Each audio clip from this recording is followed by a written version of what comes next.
the Watergate Building in Washington, this is Hotline TV. Now here are Hotline editors Amy Walter and John Mercurio. Happy Tuesday, everyone. I'm Amy Walter. And I'm Alberto Gonzalez.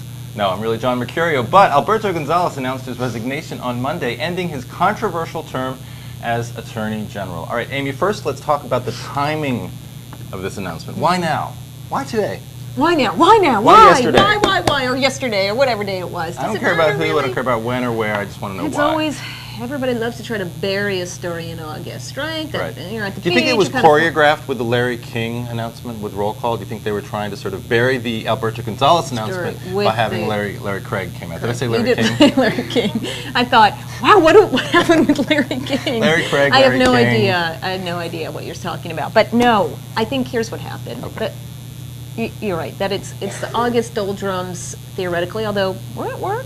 We read the story. I wasn't on the beach looking at this newspaper. I don't know. Hopefully that'll go. Listen, I think the bottom line is everybody, whether you're in the White House currently or you're trying to get into the White House, you know that after Labor Day, the intensity for 2008 picks up appreciably. Mm-hmm. And having Alberto Gonzalez around to still, as Bob Dole might say, or someone might say, who said that about you don't have me to kick around anymore? That would be Richard Nixon. Richard Nixon. Richard Nixon. One of There those. you go. Yeah, one of those Republican sort of people. Anyway, I think that was more of a factor here than anything else. I think they were pretty much screwed no matter what they did. It wasn't really a win situation for them, regardless of when they made the announcement. They decided, sure, this is probably the slowest news week of the year. That's, I think, pretty obvious. But look, the story, of course, doesn't end. It's not the sort of resignation you announce late Friday and then by Monday everybody's forgotten about it. The confirmation hearings come up after we get the nomination.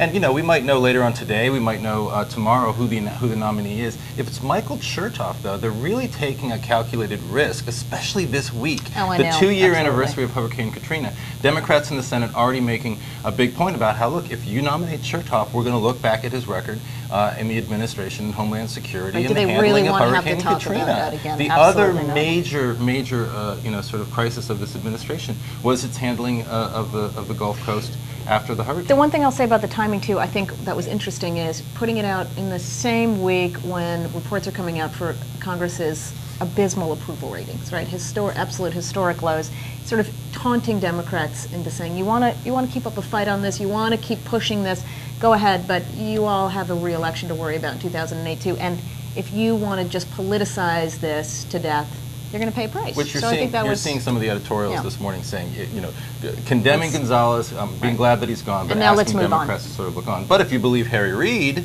who said yesterday that the reason the Democrats' popularity is so low, it's actually George Bush's fault. Oh, of course. It's a quote Good from point. last weekend. All right, that'll do it for today, unless we are forced to offer our resignation. We'll see you tomorrow. Yeah, I wanted to talk to you about that.